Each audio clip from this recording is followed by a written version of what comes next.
welcome back to Bridging the Gap. Keisha James here with my husband, David James, with our special guest, Madam Executive, Julie Giordano. Hello. Welcome back to the show. Yes, welcome back to the office. Thank you for accommodating. It's always an honor. We're still waiting for that fireside chat, though. I know. We do need to do that. So, what's been going on? What hasn't been going on, right?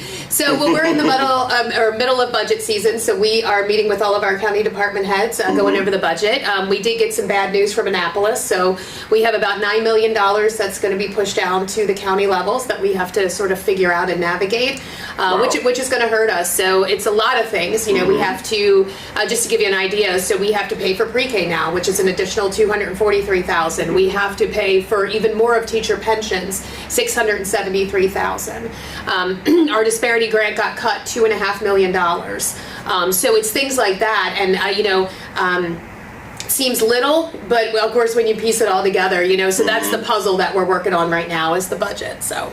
Cool. Wow. Yeah. So with them having some money difficulties in Annapolis, how about them paying back for Fruitland Primary? Is that still on the table? Yeah, they're definitely going to pay back. We just don't know how long it's going to take. I will tell you, the Board of Education, we were very adamant with them that we will not build another school until we are paid back because the taxpayers deserve that. So they are well aware that it could take a little bit of time. So they actually have pushed off Y Middle till about 2030, 2031, which is good.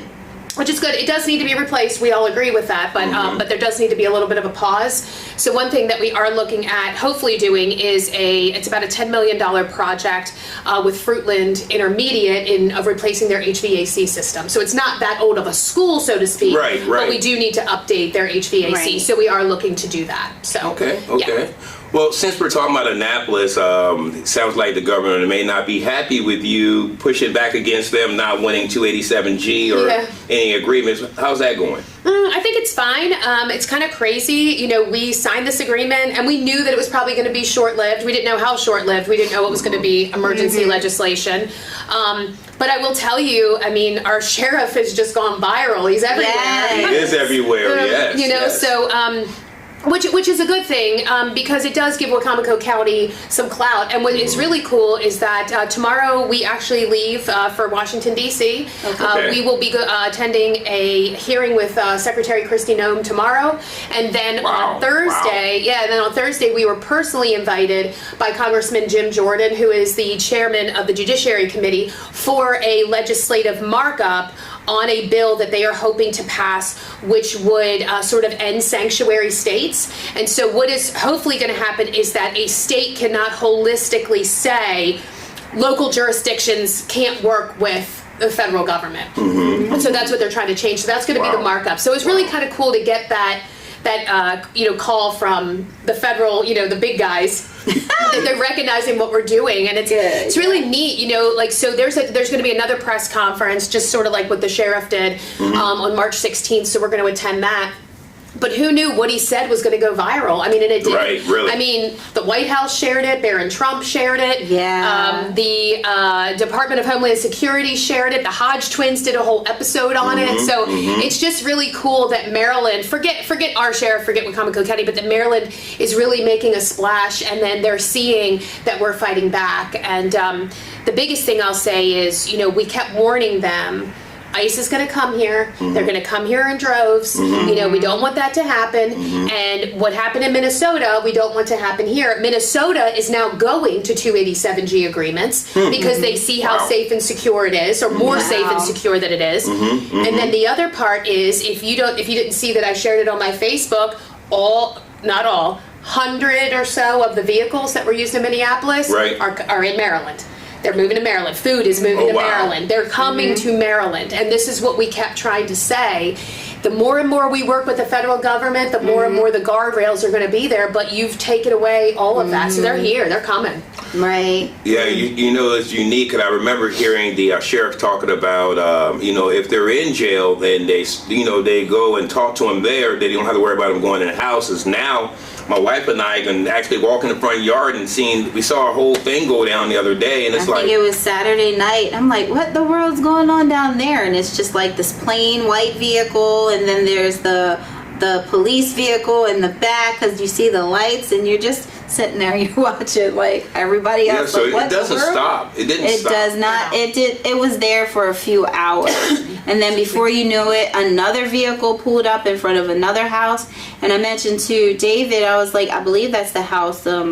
Quite a few years ago, there was a young lady who was found behind, I believe it was Hispanic young lady. Beaver Run School. Do you remember that? They were at that house, and so I was a little concerned about that. Yeah. But I mean, this is exactly what we tried to warn them about. Absolutely. And here it is. I didn't know it would come to fruition that quickly, but I mean, here we are. So I think it's really just telling, that this is exactly what we said. So. Well, and it's unique since your administration took over. I think you've made national news more than anybody else has ever made from Wicomico. Yeah, no, we definitely have. Well, and we've got, a good reach out system. So when I was running for office, we made sure that I was on Fox News then, and I was on Fox News this time, actually for something different. But our sheriff has been on Fox News. He was on OAN. We've been on Newsmax. So yeah, I mean, and it's really nice to get that national attention because they see what we're doing here. You know what I mean? And people across the United States are talking about the Eastern Shore of Maryland, and I think that just speaks volumes. And I think they now understand in Annapolis that we are not going quietly in the night. You know what I mean? So we are going to make noise, and if you're not going to listen, and you're going to pass some silly legislation that we told you not to pass, like then we'll go to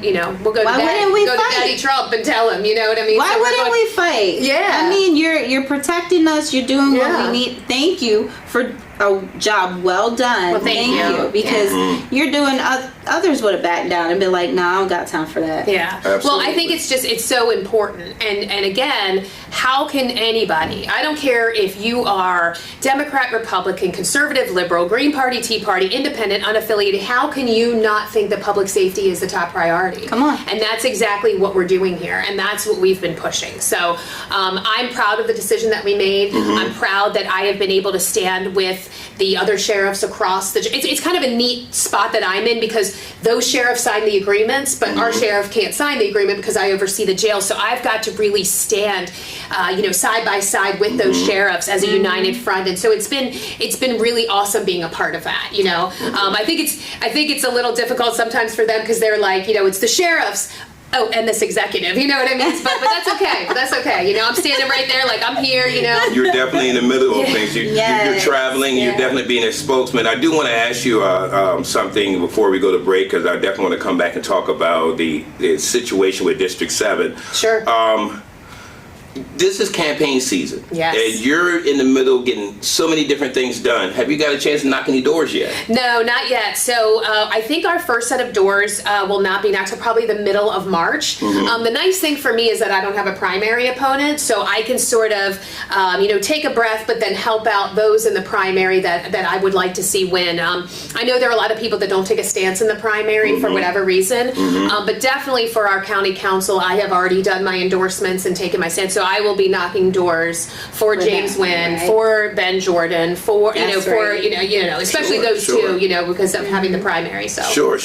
So are we expecting any surprises like 4 years ago with Mr. Boda that showed up out of nowhere? I don't think there's going to be a libertarian candidate at this point. I mean, maybe, but I doubt it. This is the year of little twists and things like that, as we're going to talk about in a few minutes. But Right. I did want to ask you that as far as with campaigning. I mean, it seems that your work is speaking for itself, as my wife just said, and I think you're doing an extraordinary job. But when we come back, I do want to talk to you about the situation that's going on with District 7 Sure. and bringing in a candidate. Yeah. So this is Bridging the Gap. We'll be right back.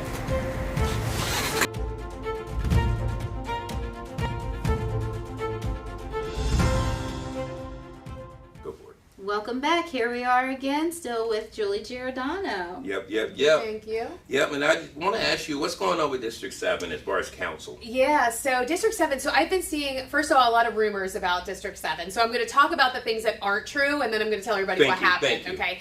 So what I've seen on there is that, there has to be a write-in candidate. That is not true. So the person that we put up is not a write-in candidate. He will be on the ballot. Okay. The other thing that I heard is there was one comment made by someone that we all know that, oh, the Republican Party has failed, and that is the most Yeah, I did see conservative that. district. Well, I will tell you that is 100% wrong.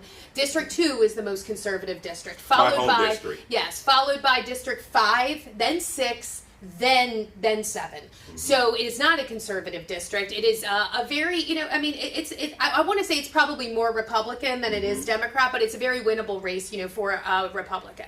So what happened is we were doing, you know, as the Central Committee, because I am a Central Committee member as well, our job is to find candidates to run, right? And we were Sure. focusing so hard on making sure that we had somebody in 6, and then we got Mike Halk, which I'm super excited about, and then we were focusing on District 5, and we were able to get Ben Jordan, you know, Mayor Ben, because he had talked about it, and I think that he just needed that reassurance that he had the people behind him that he wanted behind him, you know, and he prayed a lot. There was a lot going on with his We family. talked a lot, haven't we been? Yeah, so he prayed a lot and was making sure everything was good for his family, you know, and so I have to respect that. And so it was the 11th hour, but he was on the ballot, so we were working so hard. And with District 7, what kind of happened with that is we kept hearing rumors about one gentleman that was thinking about running, and then we had Councilman Merritt, that's his district, was he going to run again? There was a lot of back and forth. Here comes the filing deadline. We don't have a Republican in District 7. So I got a call from actually a gentleman who used to be our state party chair. His name is Dirk Hare. His wife is running for Senate, Jessica, up in Anne Arundel County, and another guy, Garrett. And so we got that call, and he said, don't forget that even though the deadline has passed, Central Committees can put a candidate up. They can have an appointed candidate to run. And you can put them on the ballot. You have 10 days. So I was like, okay, here we go. So I was sitting at Nice wild card. Yep, I was sitting at. I had a lunch with Earl Campbell from Eastern Shore Undercover and an attorney friend of ours, Andy Opperstein. So I was having lunch with these two guys, catching up, and my assistant director was with me. I get this text, so I'm on it, right? I'm on it with all these people. Like, can we find somebody? So lo and behold, I got a text from somebody who said, oh, this works out perfectly because my, you know, this person was really interested and then the time just got away from them, whatever else, Wow. long story short. So we were able to get Ross Evans on the ballot. I will tell you, I don't know if you know Ross or not, but you probably know his father-in-law and his mother-in-law, which is Barry and Susan Beecham. Yes, I do know Yes, them so very this well. is their son-in-law. So I'm very excited about it. They are such an amazing family. They're so community oriented. He married into probably one of the best families in Wicomico County. Awesome group of And people. so with Barry and Susan both validating for him on what a great person he was, Sure. and that he was willing to step up for us. You know what I mean? Because we were I won't say desperate, but we were a little bit desperate, right, to get somebody in there. So Ross, you know, said, you know what? This is almost like, you know, it was meant to be. You know what I mean? Like, and so we were able to get Ross's name on there. So he is officially on the ballot. So those of you who are in District 7, when you get your ballot, you will see his name along with the other two candidates. Okay. So we will have a Awesome. Republican, a Democrat, and an unaffiliated. All right, and thank you for clearing that up. And my question would be now is I think District 1 has just 2 Democrats in it. Correct. So we talked about that district. It is a very heavy Democrat district. So we knew that we really had taking the chances between 1 and 7. We knew we had a better shot at 7. So all of our efforts in that 10-day period went into, you know, filling that District 7. We have a way better shot. Sure, in that. sure. And so, and I'm, you know, I saw that Shaney was running again, and Miss Bernadette, and I obviously know Shaney because of being on the council, and Miss Bernadette has been really involved in our community. She was part of our library, like, so I know her as well. So I think either one of those candidates, forget their party affiliation, I think that I could work with either one of them. So I didn't feel, not that as strongly, but it was just way more important for us to get that District 7 seat. Sure. I get that. Yeah. Well, I do know we have sat down with Miss Bernadette, and I know she's got excited when I say, if we could get a sit-down meeting with you and the executive, would you be for it? And she looked over to the now president of the city council, April Jackson, was like, I would love that. So maybe it's be an open door. Yeah, for you no, to sit down. absolutely. Absolutely. We've actually talked about, now that everything is sort of set in place, there are various people, and this will be more of an offline conversation, like rather than as my executive role, this is going to be as my Republican and Central Committee role. We've talked about meeting with various candidates and then putting back on that county executive hat and meeting with people like Miss Bernadette and things like that. The hats. Let me Yeah, I take gotta this I hat gotta off take this and then hat put off. this You hat know, off, I put gotta this- be the Republican recruiter, and then I've got to be the county executive. And, How do you keep it all straight? yeah, I know. I just need to be Julie. You know what I mean? That's it. I know, I don't get to be that for a while. So. Well, and I'm going to take off my Bridging the Gap hat and put on my Black conservative hat. Okay. Being with the Central Committee, Mm-hmm. is there going to be a push for more to get out with more minority conservatives for those minority districts, since there's 2 now? Yeah, I would hope so. I would really hope so, because I do say, look, I was part of that group, and I do think we probably fell short on that, and I think that we could really amp that up. I'm excited about the candidates that are running. I know we have 18, and I will tell you there are 10 really great choices, and I don't Awesome. think, I will tell you, I don't think a lot of those people that put the name on the ballot really understand what the Central Committee does. And so one of the Facebook Lives that I'm going to do is talking about the Central Committee, what exactly we do, and then the candidates that we choose, or the candidates that I suggest. So the 2 biggest things that people need to understand are that you attend 2 meetings at the state level, so representing Wicomico County as the 9 Republicans, and then the other thing is you plan the Lincoln Day dinner. So you also want to recruit candidates and things like that. And they do come into play when someone ends up stepping down. So like when Delegate Carl Anderton ended up going to work for the governor, Barry was then chosen, from the group. And so, but I will tell you, the Central Committee is not the end-all be-all power. So that still has to go up to the governor, and then the governor really makes the final choice. So for anything like that, or like if a sheriff was to step down, or if a senator was to step down, that all goes through the Central Committee. And so we would end up, sending our recommendation to the governor and the appointments office. Now, do they try to stick with what the Central Committee wants? Of course, but the governor ultimately has the say. I will say, obviously for a county councilman, and then for the county councilman, they just take recommendations. They don't have to, which is what we saw with when Councilman Shane Baker stepped down, Right. and it was replaced by David Ennis. And then we also, and then for the county executive, if somebody was to step down, the county council chooses that replacement, and that's what we saw when we had the passing of Bob Culver and then John Pasota. So I think there are probably some people who put their name on that, thinking that they would probably have a different role than what they really will have. But that's okay, But so we just want people to understand. You want people who can plan, who can fundraise, who support the Republican Party, who want to go to the state conferences, who want to do all those things. To get to work. And I will tell you, based on what I've seen in the last 3.5 years, there are about 8 of those candidates that I very much question their intentions, and do they really support the values of the Republican Party? Wow. You know what I mean? Or do they have their own agenda? Wow. Right, exactly. So that's my thing, is like, and that's what you want to be, so aware of. You want the top 9 most, pure, bleeding red Republicans, because you want them to do great things for the party. When you have people who don't believe in the free market, or are pro illegal immigration, or people who donate to Sure Progress, or people that used to be on the Central Committee but then quit in the middle of it. Those are not the people that you want to put back on the Central Committee, because they are supposed to be representing our entire county. And so I don't want to get too far in the weeds in that, but I am going to be doing a very big series on that. And I hope our club, Delmarva Conservative Movement, will step in to say, these are the candidates that we need representing the county to do the role of what that is. And so we'll see what happens. Okay. So, Thank you. yeah. Thank you. Now, I want to take a step back, since last month, February was Black History Month. You went to the BCF, which is the Black Conservative Federation's gala there. It's kind of unique, because I think the governor was not invited to the governor's thing with the president, but wasn't the president at the Black Conservative? So actually he just did a video for it. So he did a video, but we did have Dr. Ben Carson there. Okay. And so there were a couple of other people that sort of stopped in and kind of did little videos and things like that. So What a great event. And of course, you know, you've had Nicole Bennett on your show. Yeah. You know, she's all of our girl, you know. Yeah. So, you know, but anyway, but she invited us, and it's such a great organization, and they do such a great job at reaching out. And probably our central committee probably learned, you know, some techniques, you know, from them, because we know that there's Black conservatives out there. Yes. And you know, I know of a couple. yeah, and you know what was said though? It was so interesting. So they're up there talking, and one of his secretaries said, "It is because of you that Donald Trump is elected.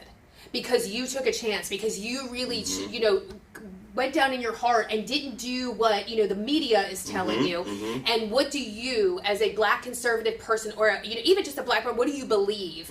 And their values really aligned with the Republican Yes. Party. And so if you go to church, if you are a Christian, if you accept Jesus Christ, I don't know how you are on the Democratic side based on what they represent. I don't see it. I don't know how it's possible. And so I think it that doesn't really line up. yeah, it really doesn't. And so when you sit there and look, you know, at our country, you know, being, you know, with our Constitution, being aligned with biblical principle, you know what I mean? And so they just did such a great job. So yes, it was a very great event, and I was really happy to be part of it. All right, thank you. And I know we got to kind of close in because you have a council meeting to be a part of. Yeah. I'm okay. Okay, no worries, no worries.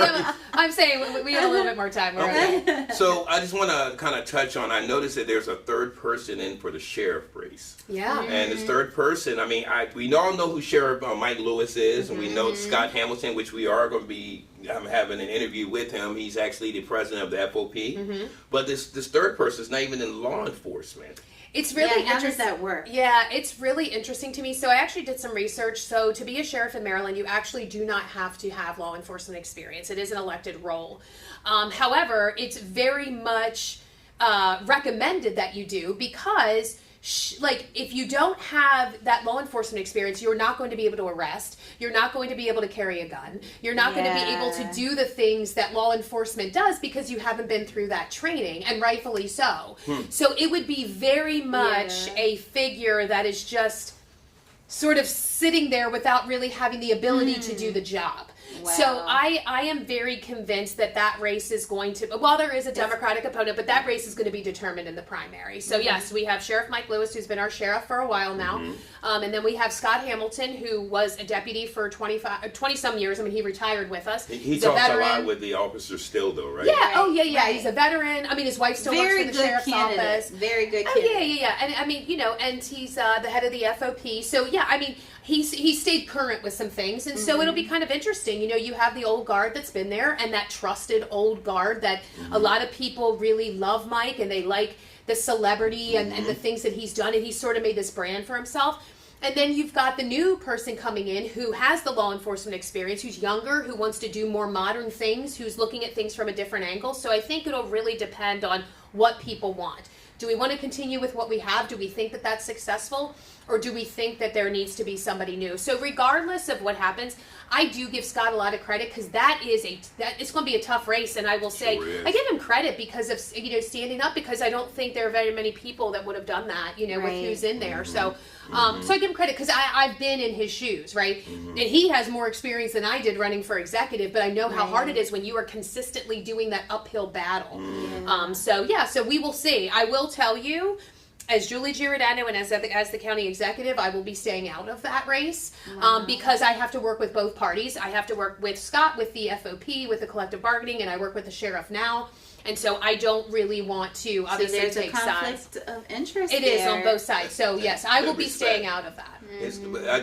I'm getting back to the third person kind Oh of. yeah. I can't. You know, this is what I will say, because I always try. I'm trying to find a silver lining or a positive. I do give her credit, because I think that she was upset with some decisions that had been made by law enforcement, and so be the change, right? So she's like, well, instead of me sitting here complaining about it or just me be standing, about it. let me Okay, be I right, get like it. let I me get run. it. So I I do can't see a win there, no, but I give her credit for putting her Yeah. name on the ballot. I think that, first of all, I don't think this county is going to vote for a Democratic sheriff, number one. But number two, also, I think it's very important to the public. And again, I don't care if you're Republican, Democrat, Tea Party, Green Party, Independent. Like, we probably need somebody that has way more law enforcement experience, especially for the vital role that the sheriff plays in this county in particular. So I And think most of the time, a person that's in their role as sheriff is not part of a protest. either. Right. So you have to be pro law enforcement, I believe. Yeah. Yeah, I think that that's what most people want. But again, I do give her credit for putting her name on the ballot. I do give her credit. So now, and again, I'm going to kind of close it in here, but I've also noticed there's a big gap within the Board of Education, which is you're a teacher. Yeah. You know, this is kind of concerning, and I think it's District 1 does not have a board.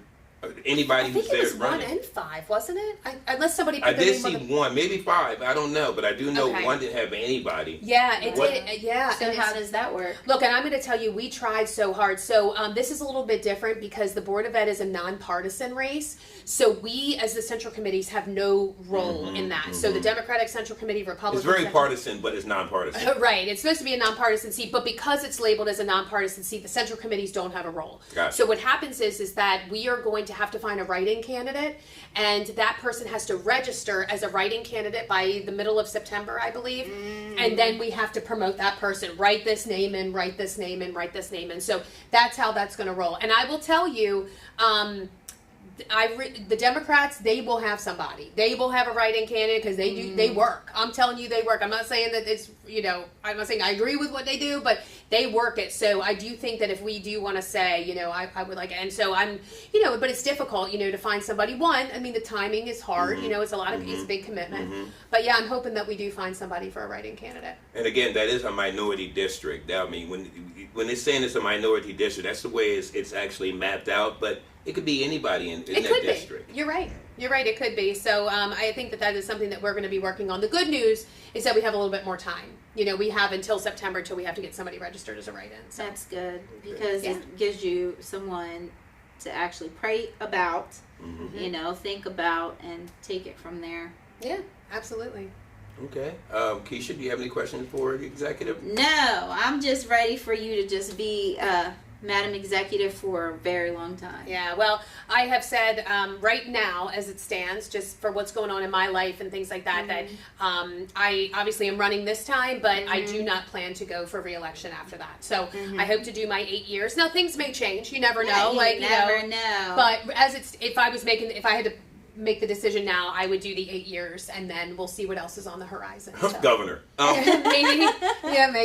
Maybe Congress. I don't know. We'll see. That'd So be really something. unique. Yeah, You definitely have made an impact in Maryland that's going to last for years to come. I hope so. If you don't run or don't make it or whatever, I just know that you have made yourself a role model for young ladies. Well, thank you. I hope so. Because, girl power. What can I say? I think there might be some old ladies out there too that might have some men. Well, I don't actually discriminate because I'm old, but really I'm young. So come on now. So that can go either way. Come on now. No, and the biggest thing too is that we want to make sure that we left the county better than how we found it, right? Exactly. And so I feel right now that we've done that, but I will say it would have been so hard to try to get everything done in 4 years. So I will be ever so grateful if I get reelected again because we're in the middle of so many things and I would like to see those things come to completion. Yes, you mentioned that before, that you want to follow through with everything absolutely. that you started out to do. Can I get I'm going to challenge you. If I could get Mr. Davis maybe before the election, to be there, would you be willing to debate him? Sure, yeah, absolutely. I think that they are going to do a forum, so I do think that the Greater Salisbury that used to do them before, they do plan to do that. I've just been kind of waiting. I'm not going to, badmouth him or anything like that, and I've just been kind of waiting. It was really hard for me to even announce that, hey, I have an opponent, whatever, because we just haven't really seen anything, at this point in time, which is, he may have some sort of, plan that he's following, so I'm just sort of taking his lead on that right now. So I'm kind of doing some, silent, fundraising and campaigning and that sort of thing and just kind of talking to people. But really what we're doing is just rocking and rolling and doing our job. So as long as people see me, I'm really active on Facebook, really active. Very active. So, I'm like, where's your personal life? Right. So anyway, but we want to post the good things that we're doing, and it might be silly that people think that I'm, taking pictures at the new Chick-fil-A, but that's exciting. We got a Chick-fil-A. I was excited. I was there. opening day, I was upset because I didn't wear a cow print, but Yeah, so I mean, but it was so good. It was nice to meet the owners. They're such good, like, just wholesome family, and we got to be there right the day before, so that was really cool. But yeah, so you want to celebrate the good things in the community. You know, we're getting ready to get a Zaxby's. Almost going into Fruitland, so that's going to be a big deal when they do that. That's so nice. yeah, and people see that. It might be something little, but people see like, oh, we've got something new, and that's exciting. So we want people to know that we are still working to bring new businesses here and make Wacomico County better. So now, Ms. Bernadette did ask me a question. She said, "So once the new council comes in, will you be returning to the floor?" So actually, I 100% plan to return to the floor. So my goal is I would like to be in the council meetings. I want to be a part of it. I really am hoping that. When they decide on leadership, like in a perfect world, if all of the candidates that I want get elected, in a perfect world, I hope they do choose somebody like Mayor Ben would be great as a council president. Mike Houck would be great as a council president. I love how she's doing all the. I'm planning it all. But they've held leadership roles before. Yeah, sure. James has been on the council already. So like these are really good people that would be able to lead our meetings and making sure that we're keeping things on track. But the biggest thing I hope is that the decorum changes, in the council meeting, and that crude and unnecessary behavior is out the door. So I really hope that happens. But I do plan to return to the council meeting. I do plan to take my seat. I really hope in a perfect world we have our council, we have our county executive, and we have our county attorney. Not the council attorney, because the council attorney should only be there in dire situations. We have a county attorney, and right now we are paying $7,000 to $8,000 a month for one, and $7,000 to $8,000 for another. So, and we don't need that, right? We don't need that. So it's unnecessary. It is. It's a waste of taxpayer money. So I'm hoping the county attorney, the county executive, and the county council are working together, and I am going to do everything in my power to make sure I can control me, right? And so I'm going to make sure that I am working with them and talking with them, and I'm just really excited for a new chapter. So, and for those who are going to keep the county in their minds and not themselves, you know what I mean? Like, to be for us, not just out for themselves. Right. Now, let me ask you this.